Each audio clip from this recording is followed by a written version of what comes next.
are watching Political Conversations. Good evening and welcome to Political Conversations on Freedom Square TV. We are reaching you, of course, from Enugu. Enugu is the capital of Southeast Nigeria. And the last time I checked, it was the capital of the Eastern region. This evening, I have in the studio with me a man of letters. As they say, a political oracle. A man who had steered the All Progressive Congress in Enugu State for a pretty long time, and is currently the Deputy National Chairman South of All Progressive Congress. He is Dr. Ben NWOYE. Doc, good evening. Good evening, my friend Uche, and thank you for having me. It's quite a long time. Yes, it has been. I'm quite busy in Abuja, I must say. Yeah. Okay, just a few hours ago, I'm not sure what exactly it was, but I watched the internet, I watched the social media, and I discovered there was an event in Enugu University, to be precise. And you were the center of it all, and I was wondering what a politician is doing in the Catholic University. So, what actually happened? Why were you there? I was honored. I was surprisingly honored by the law faculty of the university, the Godfrey Okoye University. I was invited. They said they have a program. I didn't know they have a surprise package for me. And I was presented with honor and award. I've been a friend of the faculty since inception. My friend and brother, Professor Gozio Obodo, we all lived in the United States. He was the founding dean of the faculty. We all were in the US practicing law, staying together. And we made a decision to come back home. So when he came, he went to Uniben, University of Benin. And from University of Benin, when the Godfrey Okoye decided to launch a new law faculty, they recruited him to do that. And so he was the startup dean.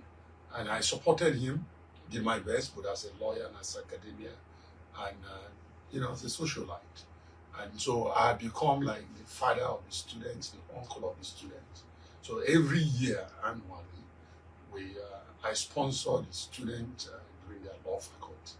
They come to my community and I sponsor their picnic. They have a wonderful picnic. Sometimes hundreds of students will be there. We provide an avenue for them to have a social life, given the fact that they are well kind of caged students. We bring them out and they see the other part of the world. And we also support them in other social activity, such as their law dinner, their other activity that borders on educational social curriculum. We do that. So I didn't know they were taking note of it, and for a long time. So when I now became the Deputy National Chairman of APC South, they decided to honor me. And it's significant more so because you recall in 2018 when I was the chairman of APC, there was an assassination attempt on my life. In fact, my police was shot. I left. To this day, I believe that the prayer I received from the Godfrey Okoye University is indeed responsible for my survival of that attempted assassination. My police that was shot also survived the gunshot, even though he was shot in the head. Nobody died from that. So I was there. I was the speaker in their meeting law dinner. If you understand, a law dinner for law students is actually a huge deal. It's part of their social curriculum event where they learn how lawyers behave, but the protocols, the proper way of eating and all that, and interacting as a lawyer. So I was their keynote speaker in that meeting. And when I left, apparently people trained me from there to my home and attempted to kill me. They were not successful. And thanks to God, through the prayer I received from Godfrey Okoye University, I survived it. So fast forward many years later, it's about 7 years now. Most of those students are now graduated. So they called to honor me. These are what politicians go through, and you survive it through prayer and the miracle of God. they now want to thank God on my behalf and also to honor me. That's why I was there. Well, thank God. Let's just go straight to your motivation. When you said you wanted to be the national chairman South, you said part of the motivation was to unite the southern region and bring them into the APC fold. What specific strategic innovations are you introducing to bridge the existing factional gaps across the South? Okay.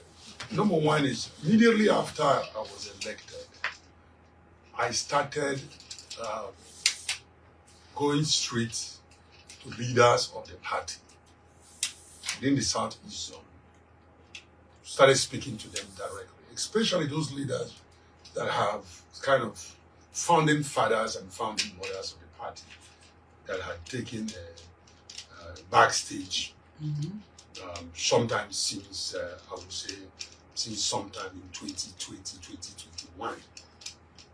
The Rochas Ukrocha, the Chris Ngige, the Ebony Face, the George Morgalo, the Yerere Julius. I started reaching out to them. I started reaching out to these men and women because of what they had done, including some people in the South. I started reaching out to them, some chairmen, founding chairmen that had been left behind in Cross River State, or Chala, in Bayelsa State. I started reaching out to the group, the David Lion, the David Lion, Jordan. These are founding fathers, founding leaders.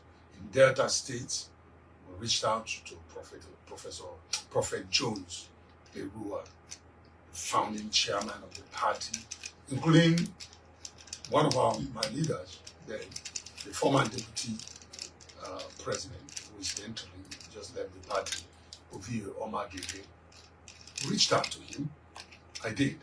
So I didn't stop there. I reached out to some of our leaders in the Southwest, in all your states. We reached out to people, even on those states, some of the leaders there, we reached out to them. And the reason I was doing that is to tell them that it's a new dawn. We own, at this time, we have a president from the southern part of the country. And we have a president who is working, who is doing all within his power to fix Nigeria, to make Nigeria great.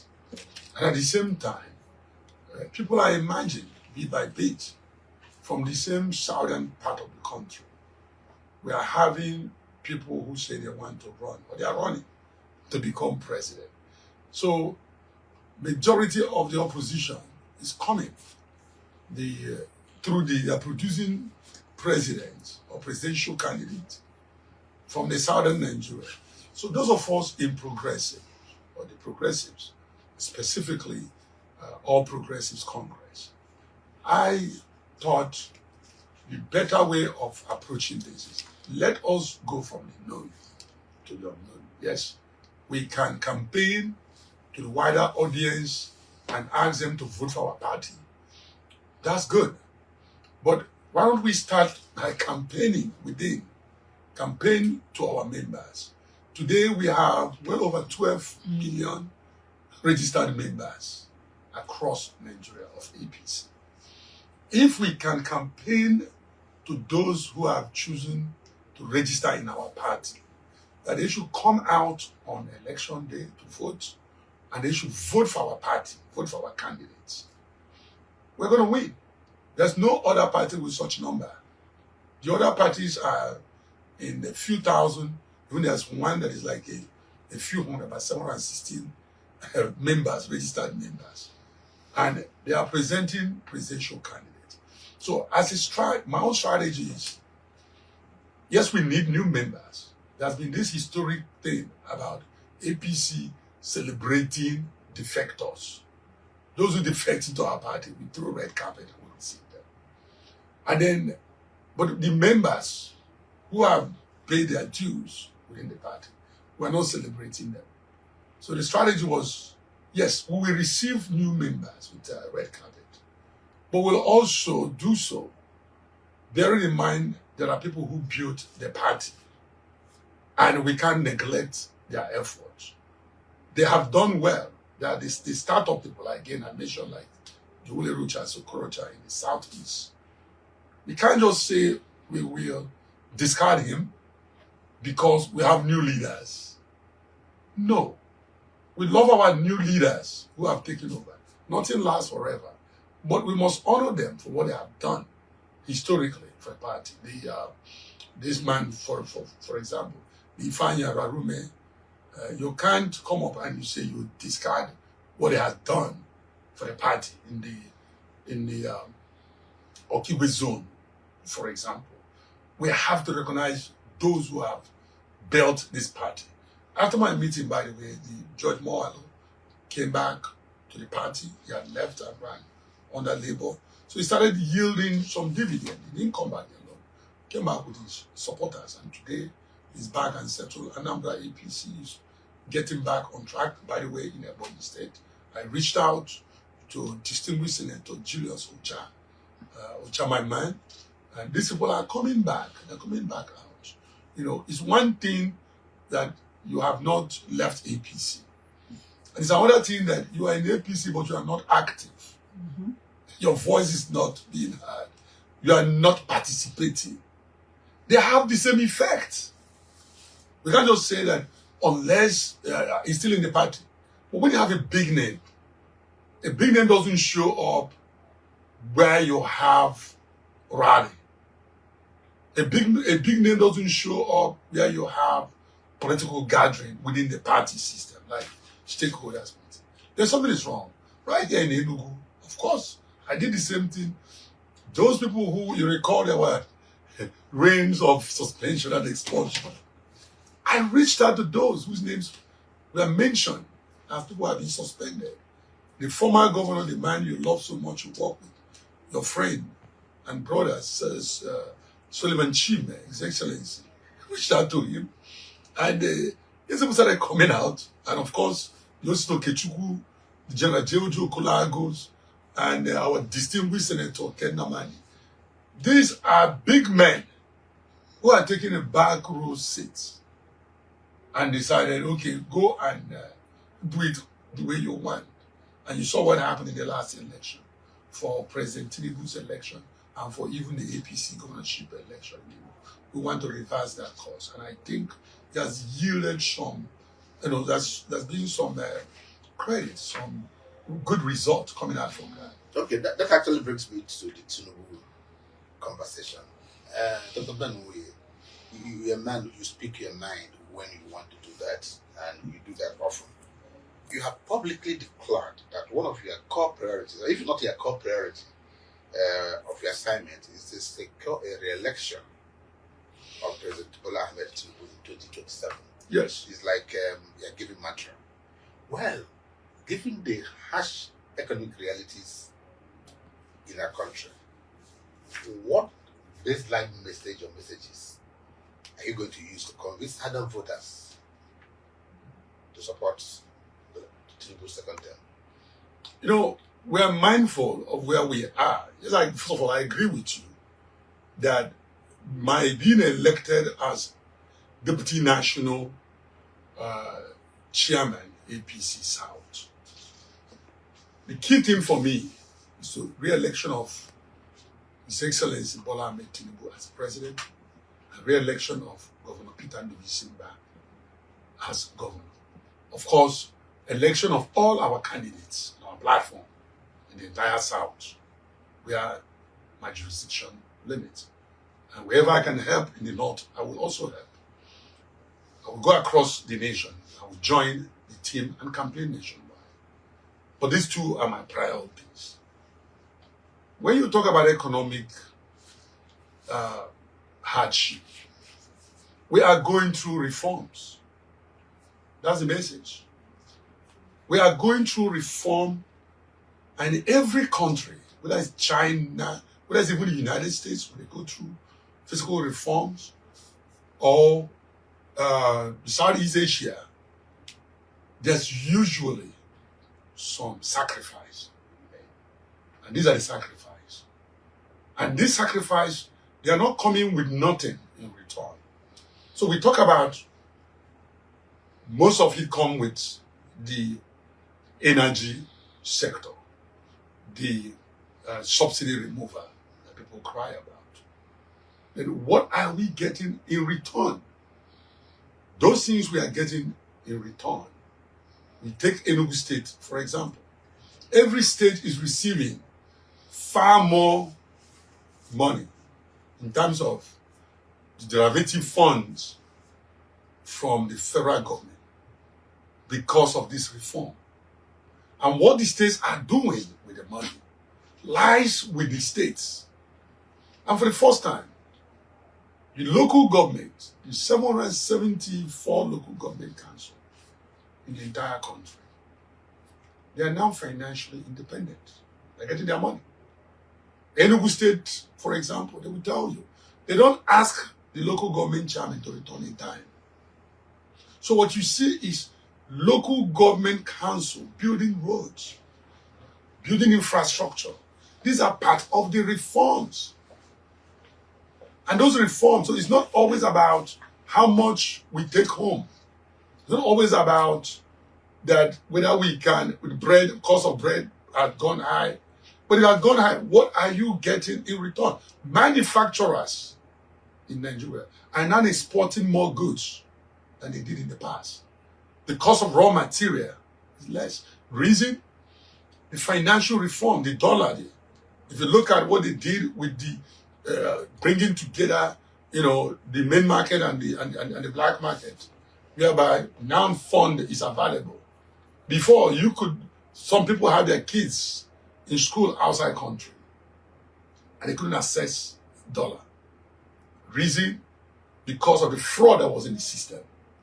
You have what the forex market is selling, and you have the black market, and lack of availability. People couldn't repatriate their funds. Some people were involved in moving funds to nearby countries and sell dollar from there. The physical reform, the forest reform, had changed all that. Then we go to the sector of education. Any youth who haven't seen what is happening there have decided not to be involved in the system. On the education sector, no child can decide to say that I can't go to university because my parents have no money. The key, pass your JAM, pass your WAEC or NECO, apply for school. If you're successfully admitted, take the proper examination, fund is available to you. No interest, zero interest. Go to the school. It never happened before. Never happened before. So these are these messaging. The youths, which are the higher percentage, to be about, they're somewhere around the 68, 69 percentile of voters. Check what is happening to you now. Those in primary schools, in many of the schools, are receiving food, free food.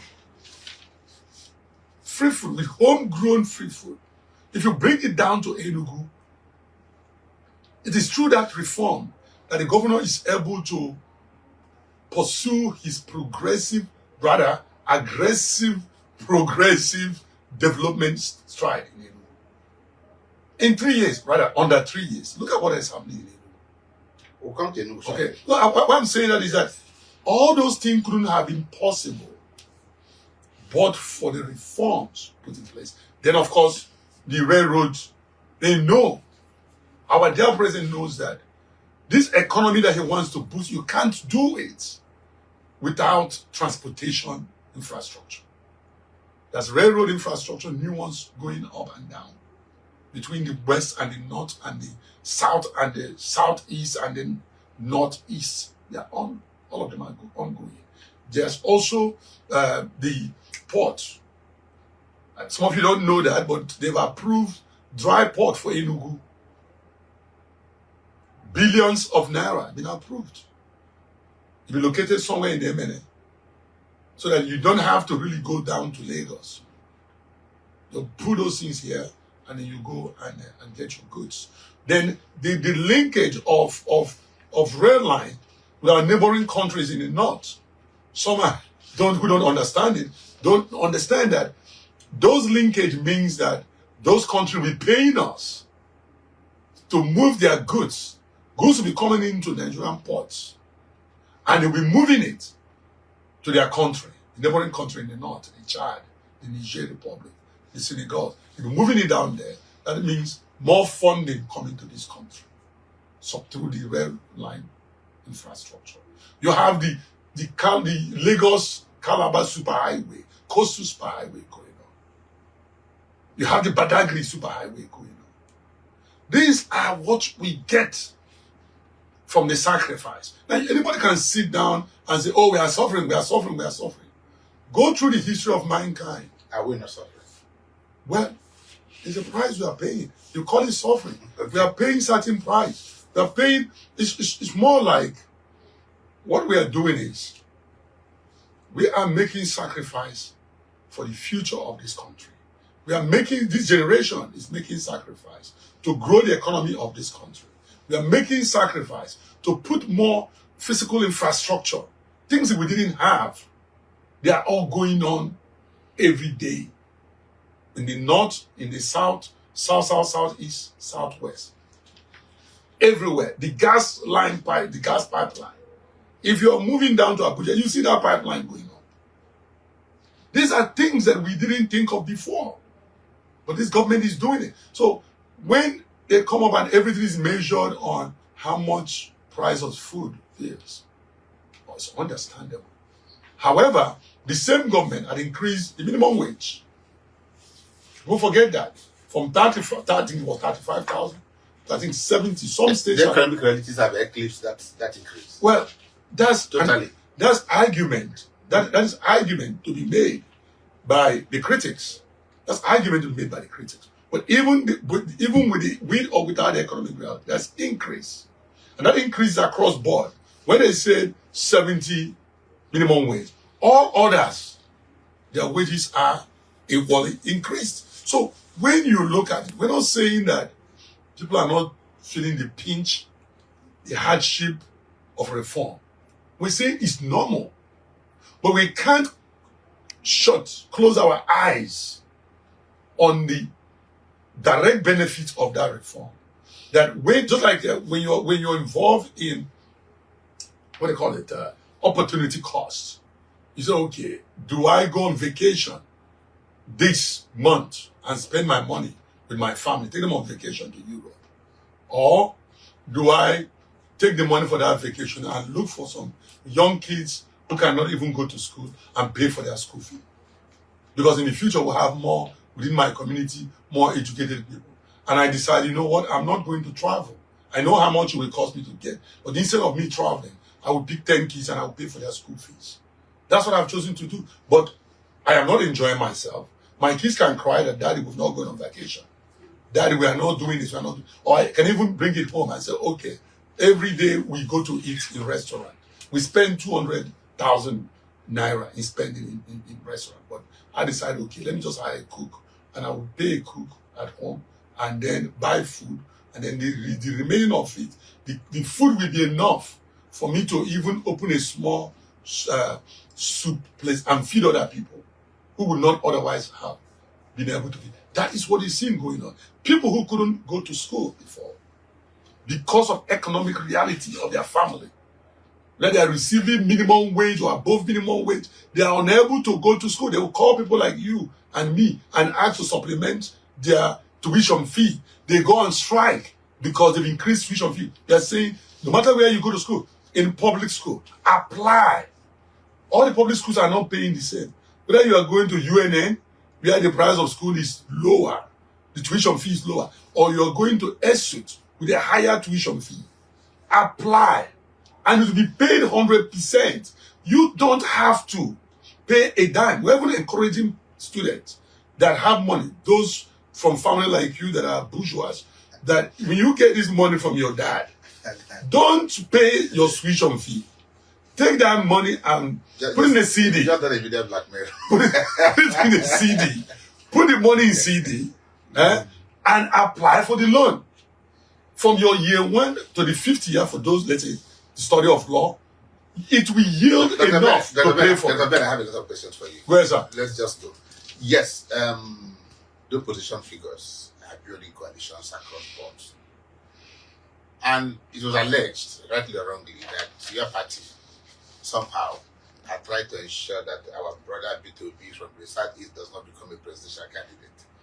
He's now a presidential candidate. So what counter-alignment strategies do you have? Because whether we agree or not, whether it's obedient movements or whether it is the sentiment of the Southeast, when the campaigns begin to happen, it's going to manifest. So what counter strategies are you putting in place to forestall what may look like a political tsunami in the Southeast? You know, I'm glad that you are limiting the obedient and obese factor to Southeast. I just using Southeast for example. I know, but I'm glad that you did. You're limiting them to where they belong. But let me first of all address the issue of causation. You talk about whenever anything happened to any of the other party, they point fingers at APC. Because they're the ruling party. Now, good. That's because they're the ruling party. And that's because the other people, the opposition, are not organized. Remember, I was in opposition. And I started my opposition in AC, which metamorphosed into ACN, then to APC. Okay. We were organized. These people are not patient. You have a Peter Obi who does not like anything to do with running for primary election. He just wants to become a presidential candidate. He says it's a strategy. Now let me finish. Yes, of course, it's a strategy. And that strategy also involves people, operators within his own circle, learning the act of hijacking any political party anywhere. And some will say they are political party kidnappers. Some will say they are hijackers of political parties. So they go into anywhere there's a political party exists without going through the legal framework on how to become, on how to merge or become part of a political party. They pick up the political party. They did that with ADC. Before then, they did that with Labour Party. They took over Labour Party. As if Labour Party is nothing. They ran with it. At the end of the day, the same P2B could not manage his success. In Enugu State, for example, they got 2 senators. They got, out of 3, they got 2. The House of Assembly, out of 24, they got, I think they got about 15 or so. Then the House of Reps, out of 8, they got 6. Though they lost some in the court process. In Anambra State, they almost got everything there. Same thing, they got some Imo State and some other places. Of course, FCT and Kano. Somehow, somewhere, they got a governor. He couldn't manage the success. And then they blame APC. How do you become a leader of a party that in your first trial, you were able to get 1 governor, multiple senators, multiple house members? You couldn't manage it. They rushed off to ADC. And they got there, they kidnapped ADC. People there, the victim of the political kidnap, resisted them. Resisted them so much so that instead of dealing with their issue, they started pointing their fingers at APC. Then they ran away one more time. They absconded from ADC. These are people that want to lead this country. They can't deal with problems. They can't manage simple political issues. They absconded.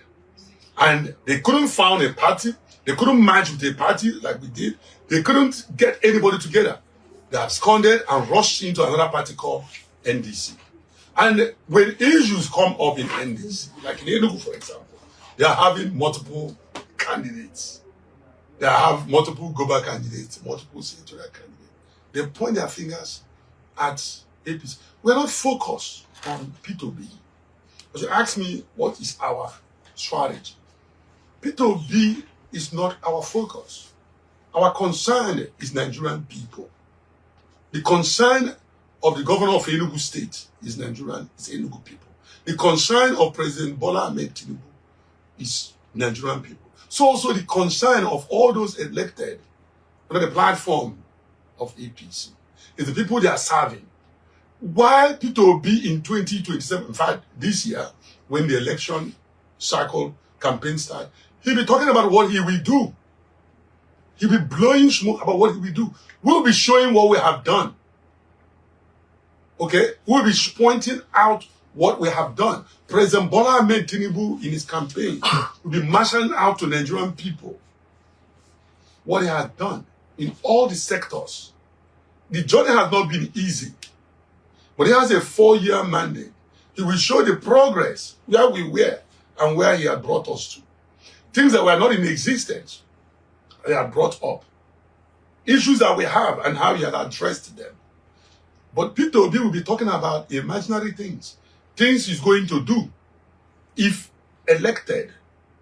Where he's going to lead the country to if elected. But Nigeria will be also reasonable and responsible in asking him, if you cannot manage a success, huge success you scored in 2023, how are you going to manage the difficulties of a country called Nigeria? Okay, let's leave, well over 200 million. let's leave Peter Obi and come to Enugu State. Dr. NWOYE recently, just as late as 2 days ago, there was a huge rally by U.S. senatorial zone in Enugu State. And that was a final of what has happened in Enugu West and in Enugu North senatorial zones of the state. Yes. Endorsing President Tinubu and Governor Peter Obi. And so 2 days ago, thereabout, you were at that rally. You saw the attendance, you listened to the speeches, you also made your own powerful speech. Oh, thank you. My speech was powerful. But you also made a powerful speech. You always do. Who give that to you. So, given all these, your home state, what hope do you think you have for Governor Peter Obi and Bola Ahmed Tinubu come 2027? You know, by the way, my speech yesterday, I checked it, both my singing, and I have a terrible voice in sing, but I attempted singing, and the speech, it lasted for just 2 minutes, 1 second, the entire thing.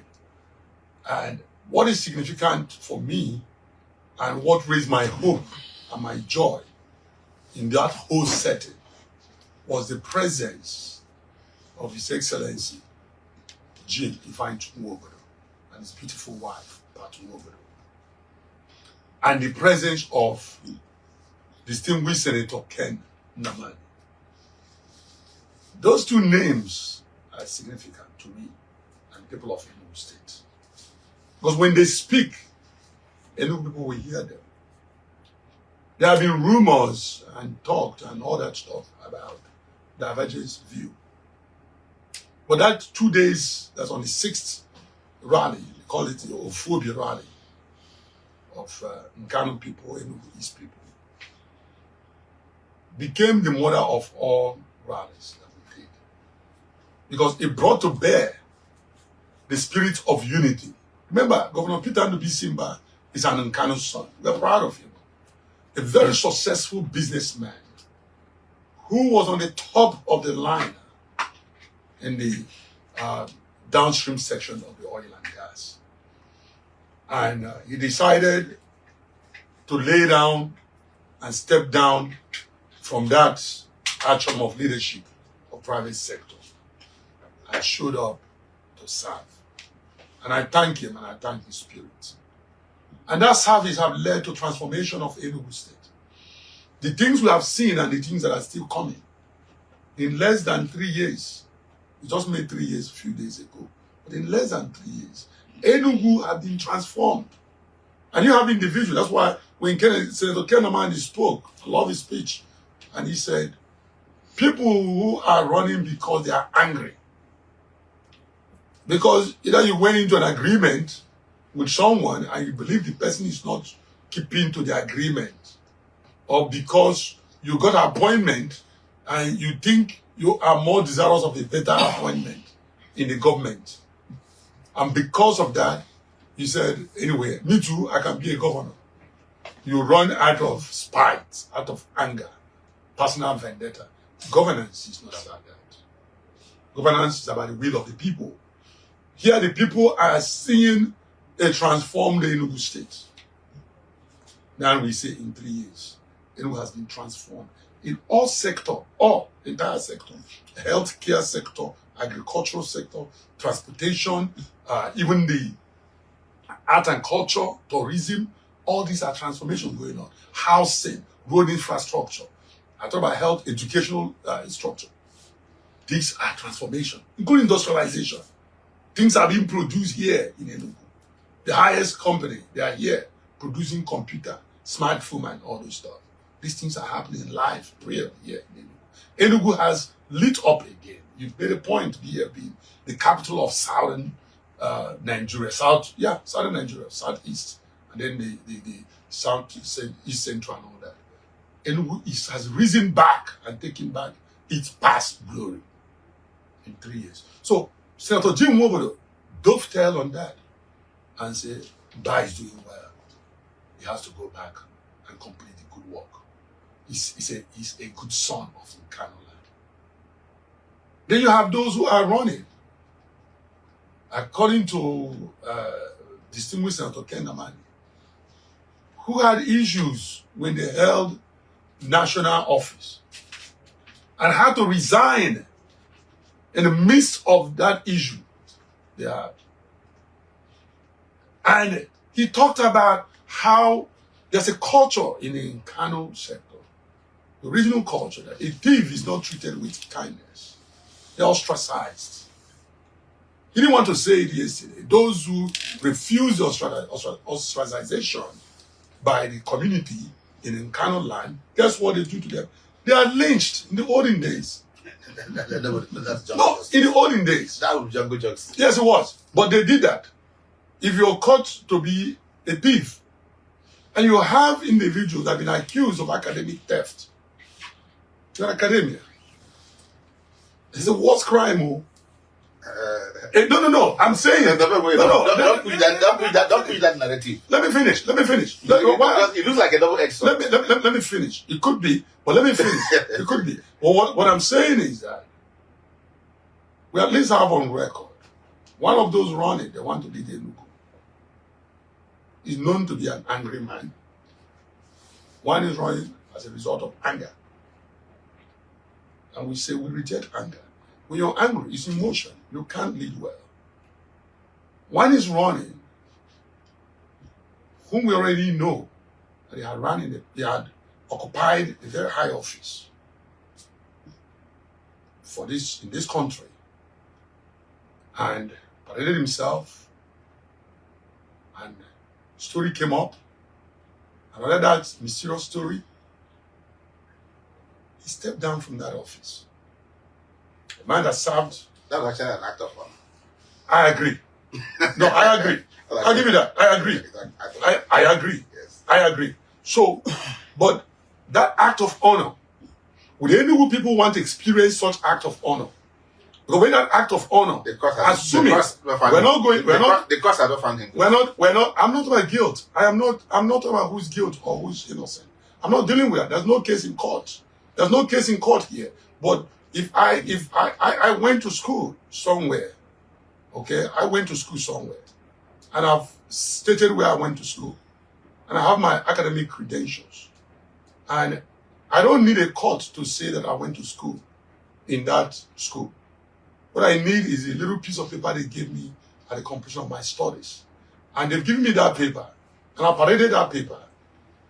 Continue to parade it.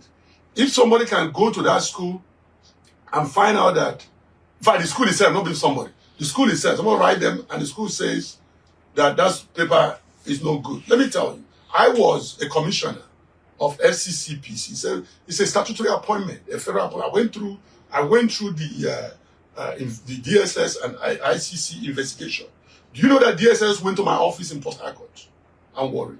I knew that. They normally do. Do you know, I was surprised that they did that. They went to verify. They went to my house where I said I own a house in Port Harcourt. They went there. So if now they found out, they went and they met with my manager in Port Harcourt. And my manager said he doesn't know NWOYE. Fine. They gave me such paper. They didn't know me, and some scandal emanates, and I quit that commissionership. Then I come back here and I say, I'm running for governor. There's no court has found me guilty. But we are saying for the good people of Enugu State, do they deserve to go through that process one more time? It's up to them. Why don't you leave for the people to decide? It's up to them. But what I'm saying again is that we are not going to judge this based on anger or based on people posing to be what they are not. When they will be running very soon, the area campaign jingle, they'll be talking about what they're going to do. Mbao will be showing off with his 268 smart school.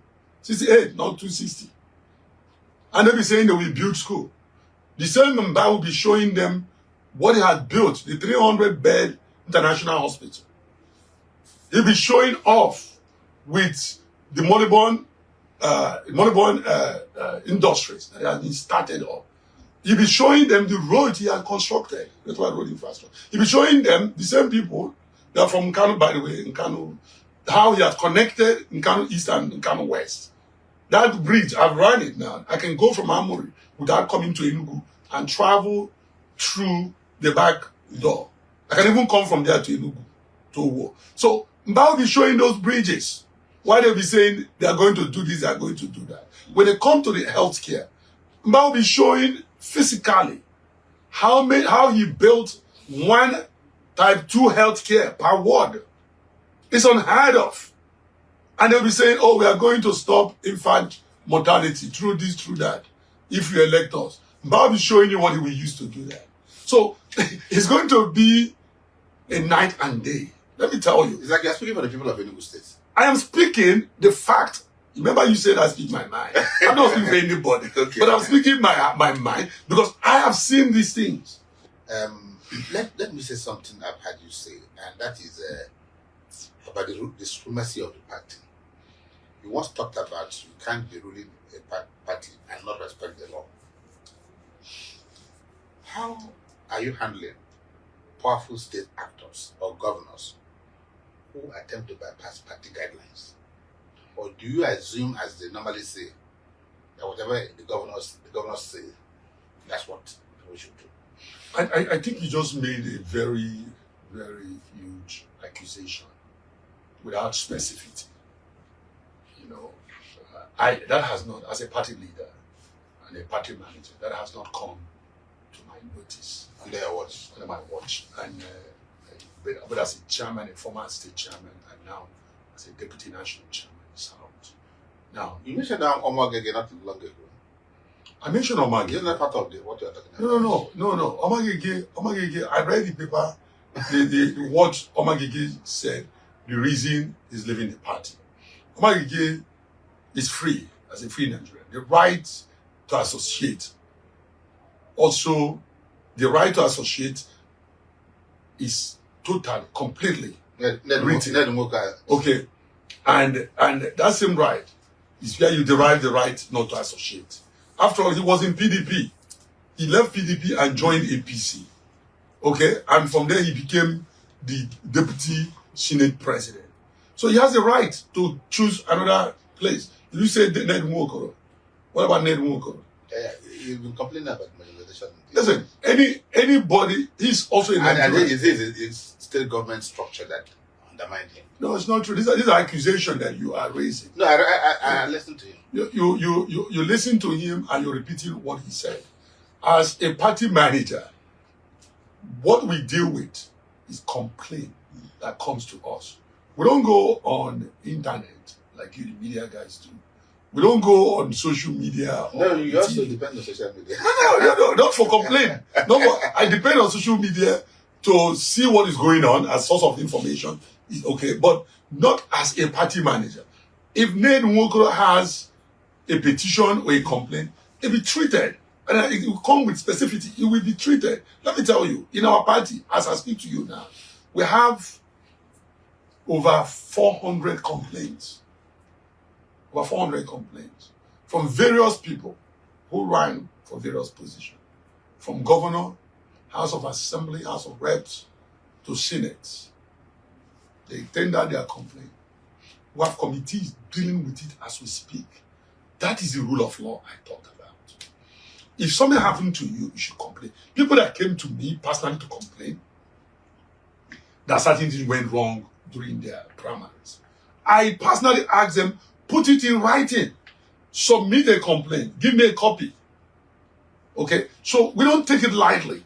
We treat those complaints. But when you think about about 400 or so complaints, compare it to over 6,000 people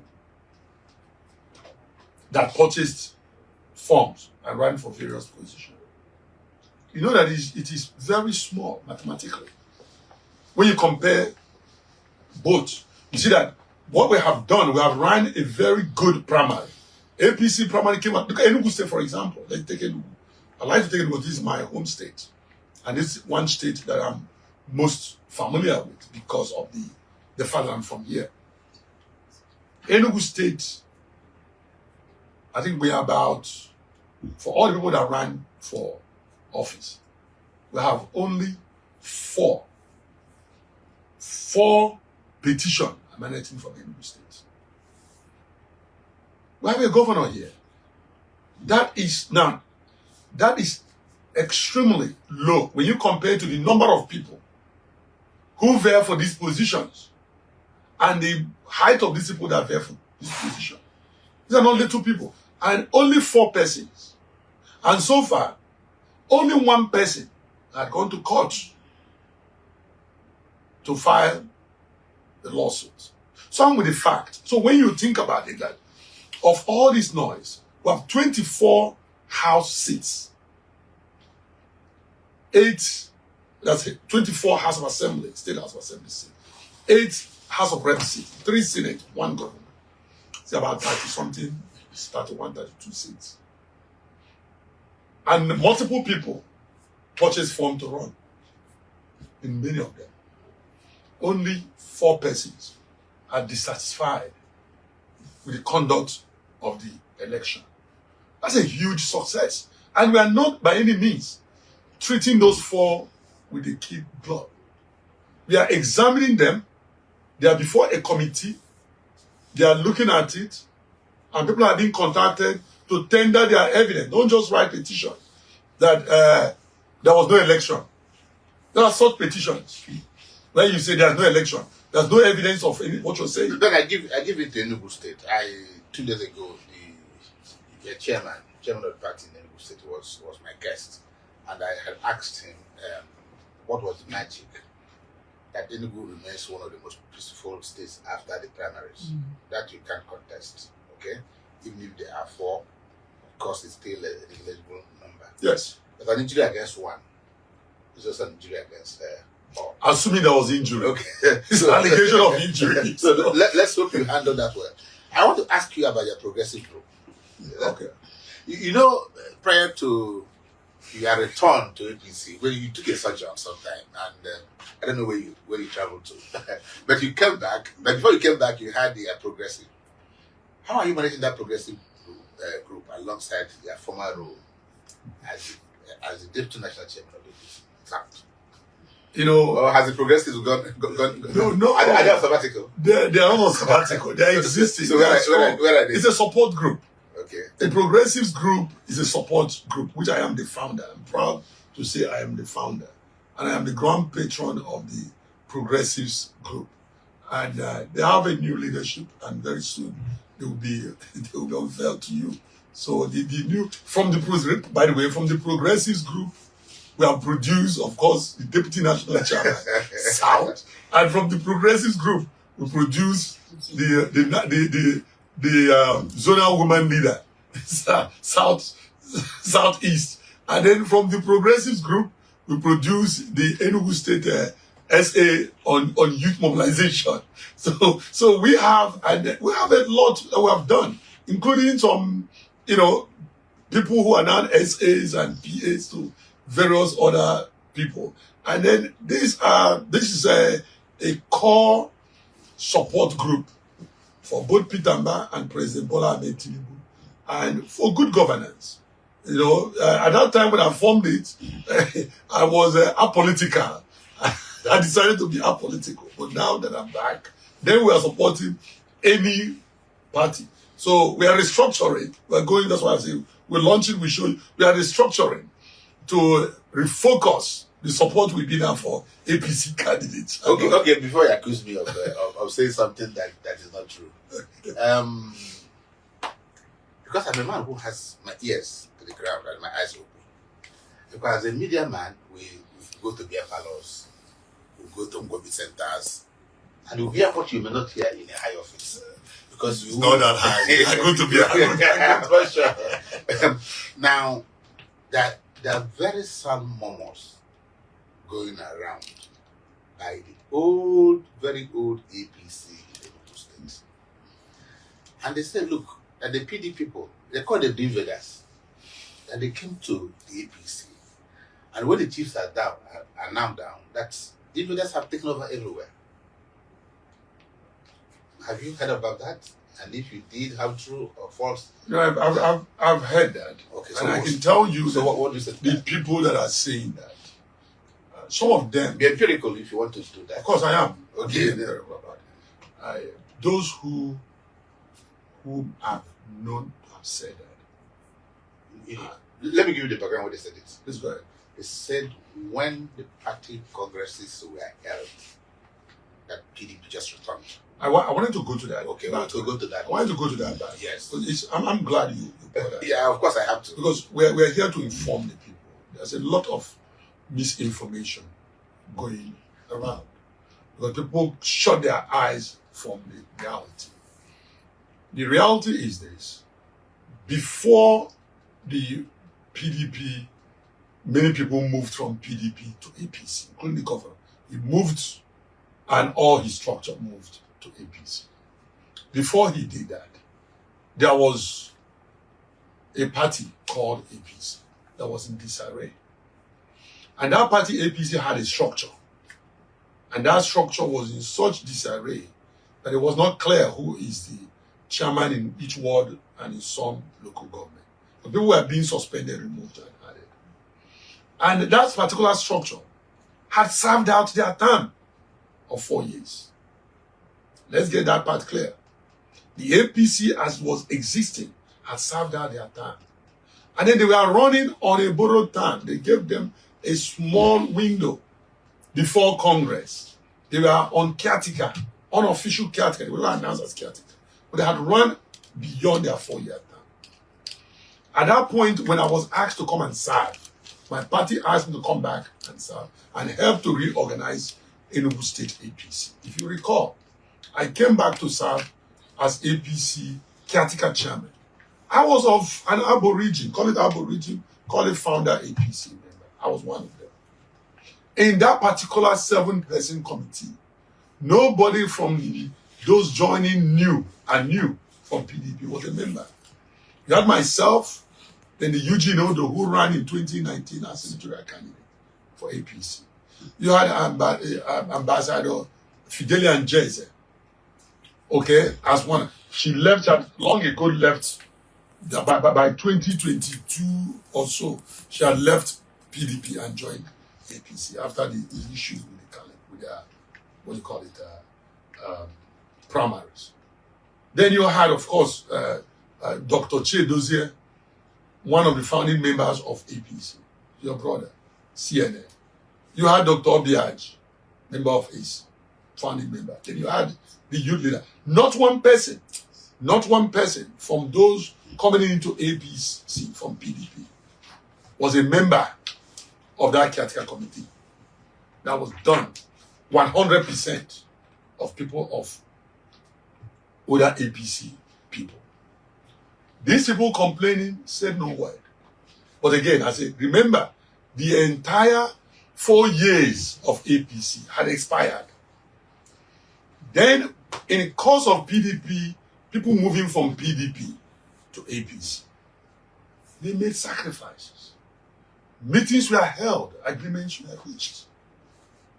Those people who were already elected under the platform of PDP as ward chairman and ESCO and all that, guess what? They had to resign their offices as sacrifice. They made a sacrifice. Their time was still left, I think, about either 2 to 3 years. They were only 1 year in office. The APC people term had expired. They now left their office and joined. As part of the agreement, my friend, we started formation. All we gave them, if you go to the ward, these are falsehood. All we did was, at the ward level, for the chairman, that I think I said 27 members, ESCO. APC was given 10 members of that. At local government, we had 19. I think it was 19. No, 20, about 24, 25. APC was also given 10. But here's what happened. When you now went down to different ward, the 260 ward, you found out that because of the internal disagreement of APC people that started sometime in 2021, the party was so disintegrated that people are no longer interested. When they are asked in some of the ward to come to take their position, they were not coming out. Because they say that what they got were assistant positions. That's not true. Let me finish. It's not true. Those people are those people telling you that they're lying to you.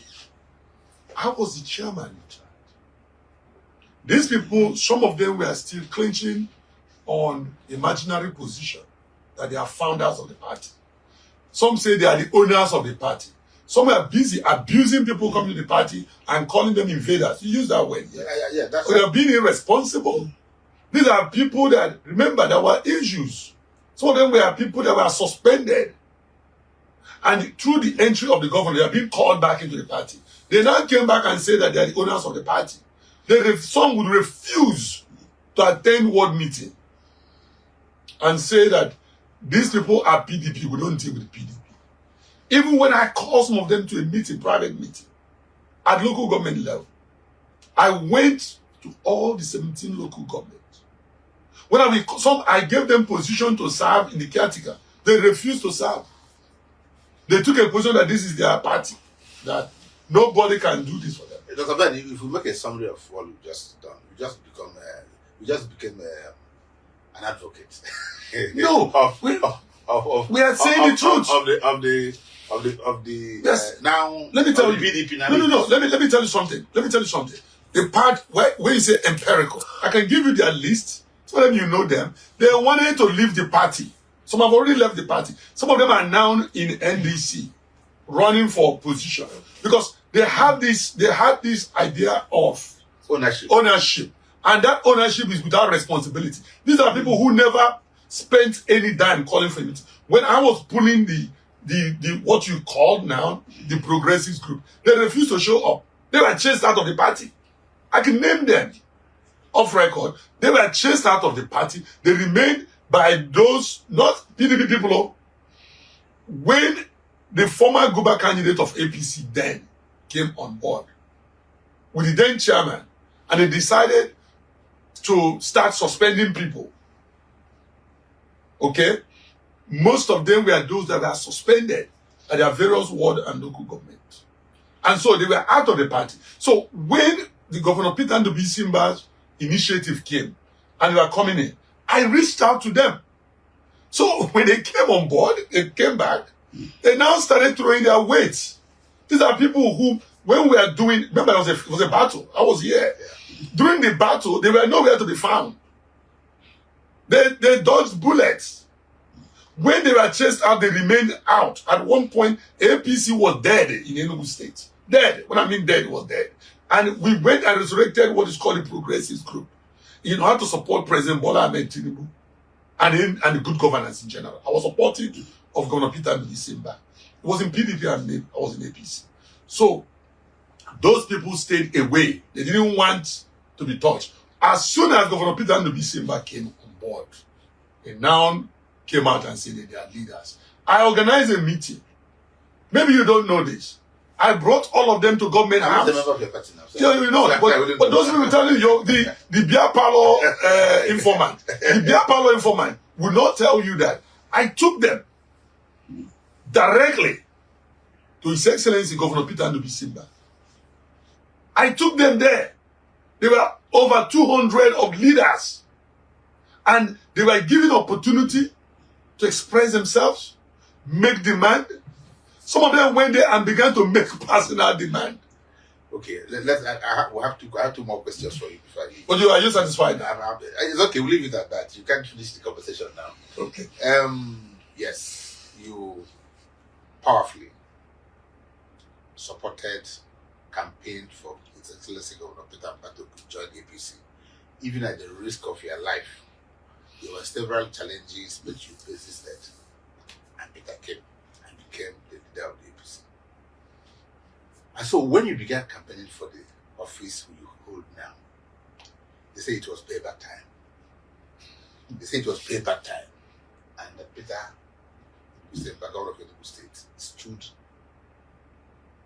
shoulder to shoulder, side by side with you, and ensured there were no other candidate that actually competed for that position. You say you rub my back, I rub your back. Is that the true assessment of the situation? No, it's not. You use, in fact, one of them is total misinformation. There was another candidate, the then incumbent chairman, South, or deputy national chairman, South, His Eminence, Imainugu, or Imainugu. He had everything. He had all it takes. He had the resources. He had the contact. He had over 12 years of longevity and experience to deal with it. He had the watchers. I was an underdog. I was totally an underdog. Underdog backed by a powerful governor. I was an underdog. An underdog backed by a powerful governor. He was backed by the governor of Imo State and many other governors. I mean, we can't hide that fact. And many other governors. I mean, the governor of Imo State is also the chairman of Progressive Governors Forum. What are you put an attempted coup? No, there was no coup. And I'm not a governor. I have no power to attempt to remove anybody. I'm not a governor. There was no coup. So the point is that there was a contest. There was a huge contest. I opened up office like any other contest. I rolled out my personal resources.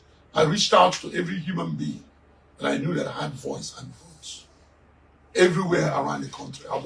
I traveled around the southeast, and southwest. I had billboard. You saw my billboards. So it wasn't that that it was just as easy as you explained. Scratch my back, as far as my back. Remember that at that point too, Governor Peter Ndubuisi, it hasn't been long that he joined the Progressive governors. He was well received. Okay, and he was well received. But I can tell you what, without denying it, without the backing of Governor Peter Ndubuisi, I would not be the deputy national chairman. That's the point you're taking away from. Yes. So without his support, because there was a machination against him, against me, because as a state governor, he shouldn't compete for it. It is right. Every other state had their own member of National Working Committee as a straight ticket. If they decide that this is the person they want, the person made the national list. It was only Enugu State that was contested. And he showed the man he was made up of. But there was a machination against him. And he stood his ground. There was a machination against me. I also stood my ground. So when you look at what happened, it was a test for Enugu people. If they had defeated us, us, I say Enugu, not me and Doug. The issue was someone from outside the Enugu State was trying to impose a candidate on us, using national machineries to do that. So it was not the type of campaign, the usual campaign you know. But you must give it up to Governor Peter Ndubuisi. It was a huge test of who he is as a person, as a character. And of course, other supporters like Senator Kenny Namani there. and many others who stood by me, who went the whole 9 yards, making sure that the truth be told. But it's again about qualification.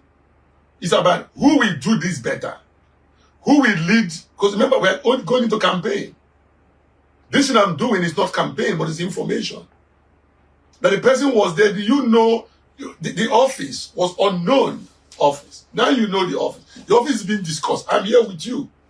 I don't think you were there. You've ever been with the person that was occupying the position before. You know, by the time we finish, people will begin to watch this. The office was folded. It was kept like a personal trophy in somebody's home. So these were the things we detested because it was a huge office occupied by an Enugu son. And we know the importance of that office, giving my longevity in the party, giving my grassroots leverage across board. I was a chairman of APC for 8 years before the caretaker. I was also the secretary of all the state chairman's forum. So I had a national reach and I used it to reach out to people. And so at the end of the day, people are now beginning to feel the impact. Okay, today we have well over, I think about 25 SAs occupying various. They didn't have that before. They didn't have that before. So these offices supposed to exist only if you create it. And only if you have a creative mind. And say, okay, this has to exist. That has to exist. Okay. And that's what we have done. You answered the question. Now, my last question. As you look at the people of Southeast, the whole South, I want you to talk to your APC members in the south of Nigeria, and then to voters, or prospective voters, about 2027. Appeal to them, talk to them why they should vote APC. You know, it's not yet time. It's not campaign. We just said that I'm just prefacing that. Yes. It's not time yet. But what I have to look at, and I started off as well by saying that we are going through reforms. Don't pick at one item only to judge President Bola Ahmed Tinubu or our candidates across Southern Zone. Look at what those reforms. Yes, we are all feeling hardship. Every country on earth that went through reform feels some level of hardship. But it's for the good of the people. It's a sacrifice we make for tomorrow's gain and for tomorrow's benefit.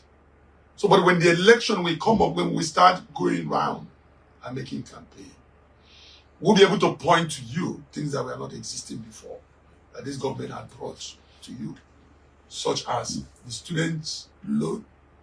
Then you can go to school, 4 or 5 years of tertiary education, and you don't pay a dime until you are out of school. And you don't start paying until you get a job, a paying job.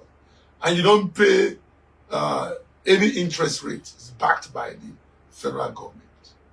We look at the new roads that are being constructed, the inland ports, and the deep sea ocean ports that is being done to raise the economy of this nation, state by state.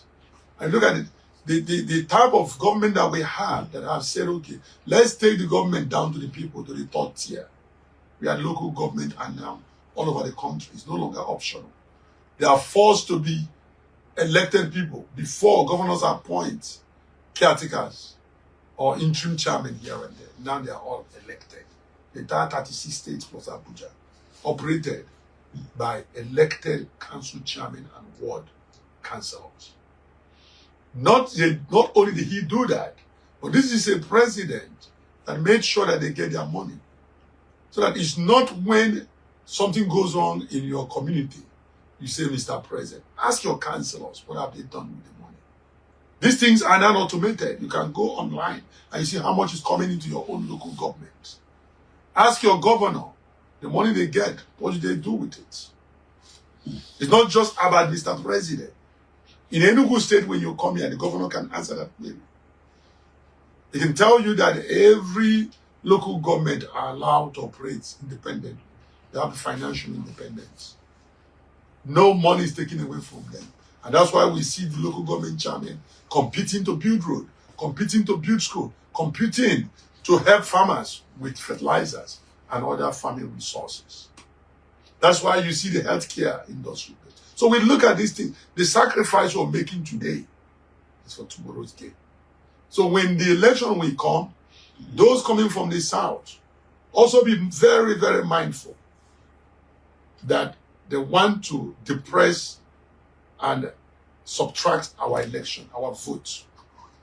For now, the only major candidate coming from the north is one candidate.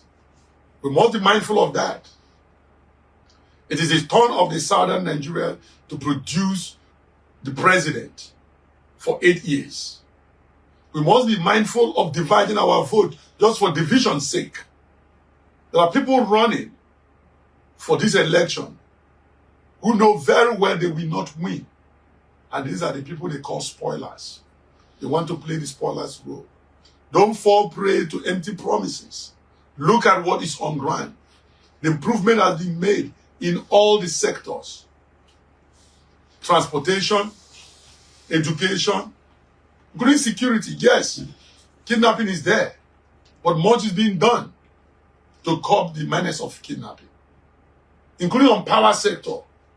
Yes, we've not been able to achieve the 24 hours light, but states have been given the power to be able to generate their own energy source, and many states have done so, including Enugu State, Abia State around the corner, and many others are coming.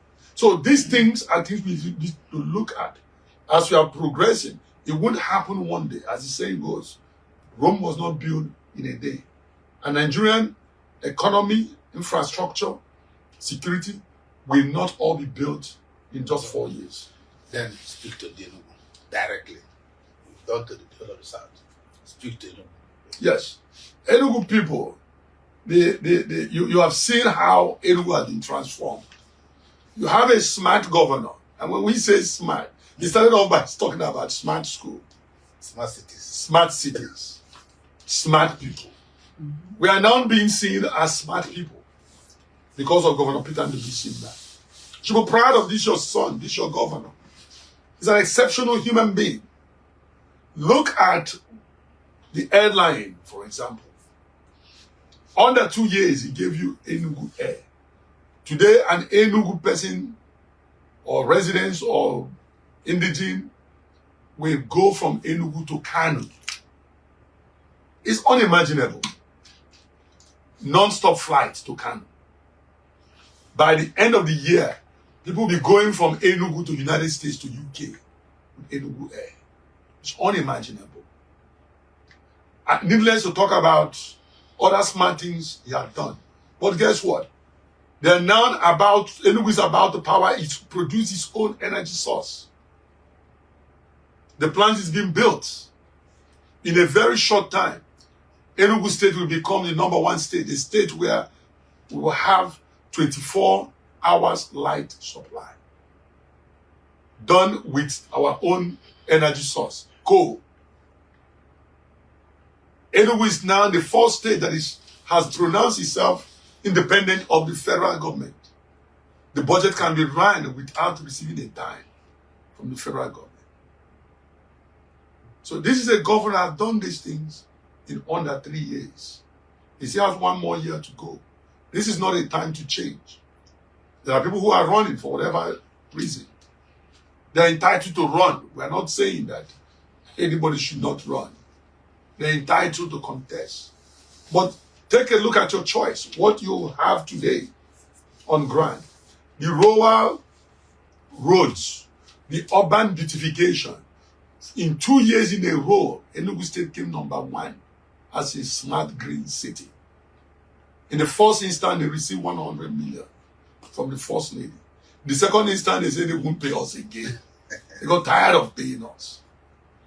Think about this. In a very short time, Enugu State will boast of the biggest, tourism, religious tourism. This is going up in Ohum Heights and different other places. Enugu State is building a smart city. Things are unheard of. This is what they did years ago, it took the entire country to build Abuja. Enugu is building a smart city with light train, with gas, underlying gas line, where you don't have to carry your gas up and down.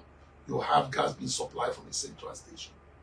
Water supply and all that. Sewage distributed together with everyone, like it's done in advanced world. Again, on transportation, the CNG buses. You see the newly introduced taxi. I don't know if you've seen that. They're on the street now. They're about to go on the street. People are applying. Okay. People are applying. They're on the application. And by the way, you can apply. It is not on party base. Enugu will have its own smart taxis. CNG taxis. You can then call from your home. Back in the States, we used to call yellow cab. You recall that Sullivan Chime started it, and somehow he faded away. We're now bringing those dreams back. We are smart people, we live in a smart city. And a first-tier city will have its own clean cab.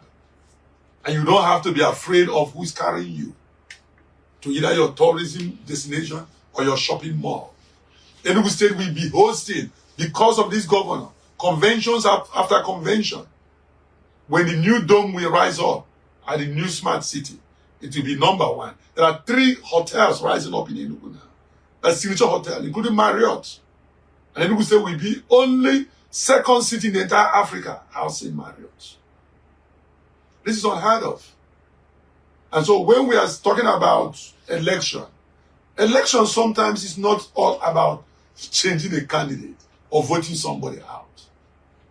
Most of the time it's about actually telling someone thank you by voting them to serve again. As they say that the payment for a good job, well done, is another work. I think that's a good point to leave this conversation. The price of good work is another work. More work. Is another work. So give them back more work. 4 more years. Okay, thank you, Dr. Ben NWOYE, Deputy National Chairman, South of the APC. Thank you for accepting this, my little media kidnap. I'm sure those who are watching us would have dragged from your fountain of knowledge. I think I can go on with this interview, but for your schedule, I'll let you go. Thank you. Thank you for being here, and we do hope that when next we'll invite you, we'll find. One thing I have found with you is that you're not afraid of embracing the leg light. No. You're not afraid of embracing the leg light. And so, on behalf of the Freedom Square TV crew, I want to thank you and thank your entourage for finding time. But find time while you're in Enugu and visit other media houses. Our people need to hear your voice, not just on Freedom Square TV, but in other platforms. Thank you. I will.